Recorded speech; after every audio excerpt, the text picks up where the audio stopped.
Welcome to School Choice Report, where we explore everything about one of the most important education topics. I'm your host, David Hardy. In this podcast, we'll be talking to experts, educators, and parents to get a deep dive into the world of school choice. Whether you're an advocate, skeptic, or just curious, this podcast is for you. So sit back, relax, and let's get started with the conversation. Hello, and welcome to the School Choice Report. My name is David Hardy. This week, we have Joelle Fortin. Joelle Fortin is a mom of 5 kids who spent a decade teaching in the public school system. She started homeschooling her children during COVID. Joelle has since opened up a micro school that supports homeschoolers in grades 5 through 11. Micro schools, also known as learning pods, have grown in popularity post-pandemic. It's estimated that between 1.1 and 2.1 million students attend micro schools across the country. Pods and micro schools are a type of educational entrepreneurship or edupreneurship, which means entrepreneurial parents and educators across the country are transforming K-12 education by creatively responding to the needs of learners and families in their communities. Joelle, thanks for being here today. How are you? Good. Thanks for having me. So, tell us about your journey from being a public school teacher. And what public school system were you in? Over 10 years, I taught in 3 different districts. I was in Philadelphia, Coatesville, and Avon Grove. Okay. So you went from teaching in these public school systems to open up a pod that supports homeschool families. What was your motivation for this decision? Well, I had always loved the public school system. And then in 2020, when things started shutting down, I could see how my kids were struggling with the online learning piece. And specifically my 7-year-old at the time. And I knew that it was just not going to work. So we had to come up with something different. So I had originally started with the idea of just homeschooling my own. And then after 2 years is when I decided to open up a pod that I would invite other families into. Well, I mean, did friends and family kind of see you doing it and it looked like it worked? And that's how it expanded? So I was sharing a little bit. I was never one of those people that was pro homeschool. Let's do that. I was always, like I said, I taught in the public schools and was in support of those. But as I saw things shutting down, going online for most of the learning, and then I started to see some other things that were being taught and discussed in school that I felt was pulling the kids away from an educational piece that I knew it was not going to work for my family or align with our personal values and morals.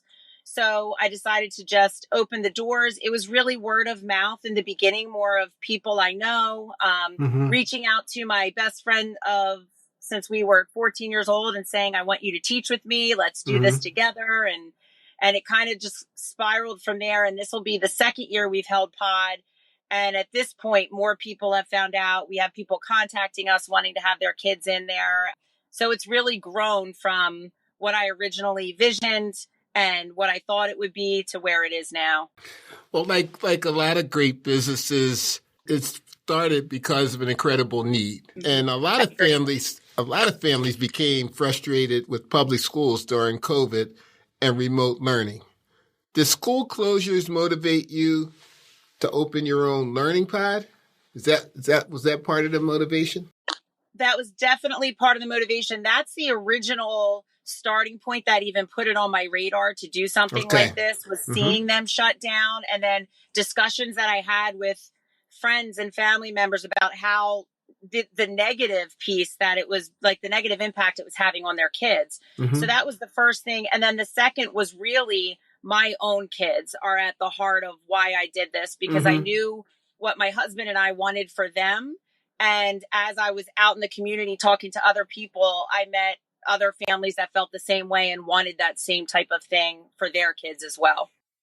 It was a really troubling time if you were a parent.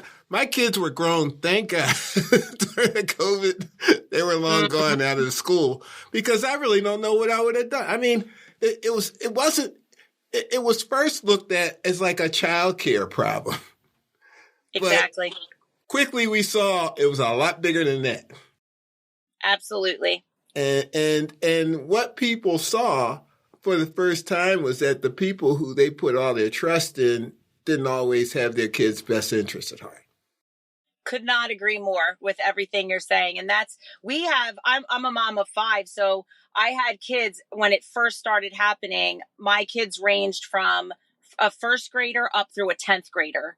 So wow. I was kind of seeing it I was able to see how it impacted my elementary school kiddo, my middle school kids, and my high school kids. And it was all different, but all having an impact, and none of it was positive. It was completely, and as time was going on, it was getting more and more out of control with what was happening in schools, and it just was not going to work for our family. Tell us about your school. How many kids attend your pod, and what does a typical day look like for you at your school? So I currently have 13 kids in pod. We are expanding to 15 next year. We've been doing a lot of interviews, and they range from, we actually have 2 new kids that joined us about a month ago. So now we range from 4th grade through 11th grade. And basically there are 3 of us that teach the kids. We have one man who comes and he does math for grades 7th through 11th. And then, as I mentioned, my best friend for life, Kelly, and we juggle different subjects. She's more history, I'm more science. We both jump in to help do the math piece for 6th grade and below, but then we also do real world math with the kids. So while our tutor, Andrew, does algebra, geometry, more of those maths, we do life skills. We do budgeting, financing, how to take out loans, how to pay back loans, and relations to what you make as an income with what you'll end up doing. So more of that real world math. And then we also do our language arts. And typically how we do it is we'll do a whole group lesson when it comes to science and history. And then when we break them off into groups after whole group, the expectations and the projects or the writings that go with that topic are different depending on what grade level they are on. Okay. And then for language arts and math, they are all on their own individual grade level. So that first 2.5 hours of pod time is a lot. It is constant, Kelly and I rotating around. So we usually start with our younger kids first because the older ones have gotten a lot better at working independently. And we'll we do a lesson with them based on what grade they're on or what level they're on, teach the lesson, and then we'll kind of leave them to do some work related to the lesson we taught, while we then rotate, do a mini lesson with middle school, mini lesson with high school. And we really just are constantly moving. The kids, we have tables for them to sit at, but we have a couch. It's nice outside. We are not inside at all. They're out on the porches or in the grass or really wherever they find themselves comfortable. And we just meet them where we are. We see what we're doing with them, and we just constant rotation, answering questions, helping them think outside the box. It's constant movement. So your school is grades 5 through 12? 4 to 11. 4 to 11. 4 through 11. Okay, so what happens in 12th grade? What do they do? So next year will be the first year I have my 12th graders. Right now we are prepping them. So they're getting a lot of SAT prep, the ones that want to go to college. For ones that are looking more into trades. Hold on for a second now. You're 4 to 11 because that's the grade span you have right now. Your plan is to move up. Absolutely. Okay. All right. Yes. So 2 of my 11th graders are my own daughters. Okay. So I literally, when I opened this pod, I opened it based on my youngest kid's grade and my oldest kid's grade and took whatever was in between. Smart. And I was like, this is where we'll be. And I'm going to do this till I graduate my youngest one, who's only in 5th grade. So we got a long road ahead. But so I haven't done 12th grade yet, but I have a lot of experience in education. I know what each of our 11th graders are looking to do after high school. And we've been able to do a lot. For example, my daughter, one of them wants to be in the world of mechanics and learning how to do cars, actually. So we just encouraged her. She walked right into a car shop, asked if she could shadow and learn. And now they're paying her, and she walks to the car shop after school, and she's learning it already as an 11th grader. That's great. things that you can do with the flexibility of a homeschool schedule, the hours. So we're trying to give them as many hands-on experiences as we can to prepare them for what their next step is. And it's a beautiful thing for her because she saw something she wanted to do. She gets to try it, and she gets to see one of two things, that she either likes it or she doesn't like it. Either way, it's a great deal. There's no losing there. There's no losing, and she's my one who sits and gets her nails done at a salon, but then comes home with her hands full of grease because she's been under the hood of a car all day. That's awesome. Something. It's awesome. She must love it. She must love it. She does. She does. Well, let me ask you this. What were some of the challenges you faced in starting a pod? Have you faced unexpected hurdles, and how did you overcome those hurdles? I would say the biggest thing that's been kind of odd for us to navigate would be the perspective of other people on homeschool, the stigma that comes with it, that it's weird, or the big one that we hear often is it's not real school, right? So that has been something where in the beginning, I really found myself feeling like I needed to explain everything that we do. Now that I am finishing out my 4th year as a homeschooler, my 2nd with the pod, I'm just so confident in where we are and what the kids are learning that now it's more the co-teachers I'm with explaining to the kids and helping them deal with it when they get a lot of that pushback. If they're, we have gymnasts that are in the gym, and we have kids that are doing track and baseball and softball, and being able to say, no, my school is real. What I do is very real. And that has been very different for us because I didn't think we would have so many people so boldly telling us that it's not real school, they're not learning. And then the one thing that we have that has been totally in our favor is the curriculum we've chosen. And we've aligned it with the public schools. And we've even had other kids come in and say, wait, they're doing that in 5th grade, or, oh my gosh, we didn't get that till 7th grade, or different things like that. And that's been a positive in our pocket to know, okay, this is working, and we just need to make sure the kids feel positive with where they are. And I guess the second biggest hurdle would be to find the right families, because for me, it was very important that they aligned with my family's morals and values. So we've done a lot of interviews and things along those lines to find those like-minded people, because we really wanted the parent support and the community part to play a big role, so the kids know all the parents are involved in this too. It's not just me and the teachers that you see coming in every day. It's all of us. And that's been the biggest thing as well. Just finding those families that are, because we're not quite as loud in the community. You hear the other side and the support of the public system, but you don't always hear the homeschooling side of it, or the microschooling side.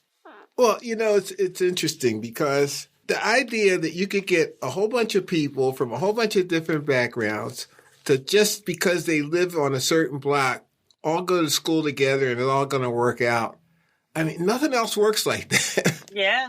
Nothing else. I mean, if education is the most important thing for your children, shouldn't you know who's doing it? Shouldn't you have kind of a trusting relationship with that person? That's the kind of thing that people, I see.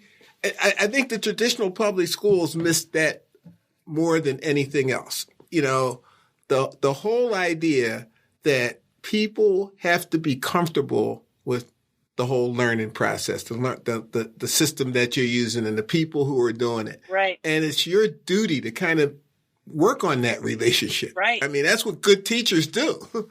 Exactly. And we don't see that as much anymore in the public schools. And it's very much driven one way, which leaves a whole community of people out because we're not fitting in that box. So it just it didn't work for us. And so we switched it up. I stepped out and said, this is what we're going to do instead.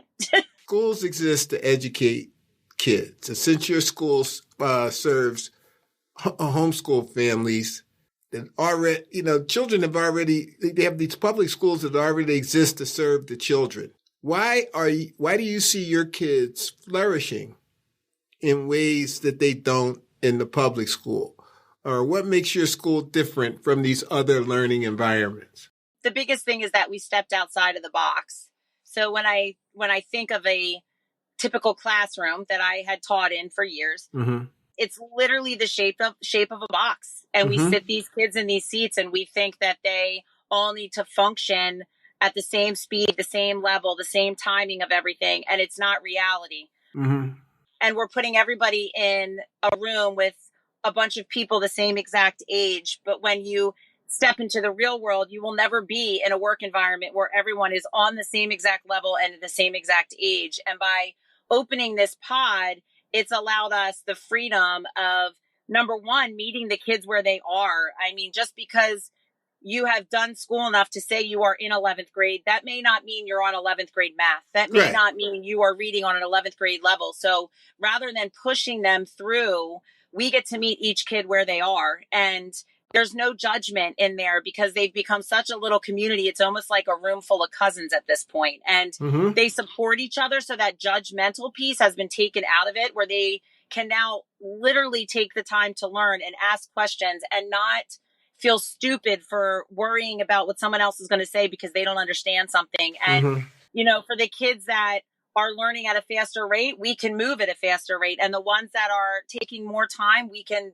throttle back a little bit. And I think that's why they're able to grow like they are. And just the freedom of letting them have a voice in what we're learning. So if we're giving a writing assignment, you have to do, you know, an opinion paper. How about you pick the topic? What do you want to write about? What interests you? Rather than this is the topic, this is the guidelines all the time. So black and white. We get to just be, we just get to let them be. And then just being outside.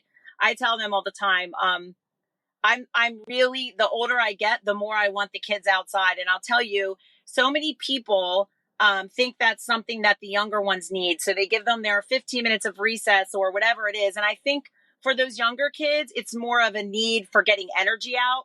But I will tell you, for middle school and high school, it's a mental health need. They need the sunshine. They need the fresh air. They need to be outside. And we're outside as often as we can be. And even now, we're like, we could be out more. We could be out when it snows and do something different. We could be out when it rains. And my co-teacher always says, there's no bad weather. There's only bad clothing. And I was like, that is such a good perspective. I like that. I'm telling you, when they get outside, they are different people. Yeah. They are more in tune with what they're doing. They're not sitting at that desk for 8 hours a day. And that's the beauty of stepping outside of that box. You're really allowing the kids to not be so sucked into one spot for so long each day. They're kids. That never worked. And I don't know why for 10 years of teaching, I thought it did, because now I have new eyes. Well, you know, I had the same kind of misconceptions. And I just tell you this before I go. I had two teachers at the charter school that I started who were both homeschooled. They were two of the smartest, best educated, they had the best ability. They were natural teachers. They came in the building knowing how to teach. And it was amazing. It changed my whole perspective about homeschools, because I wasn't sure. I didn't know anybody who homeschooled, so I wasn't sure. I wasn't either. But man, these two, they convinced me. And I would say, let's send some people. Can I send my kids to your house? Which I think is how you got your school started. Exactly.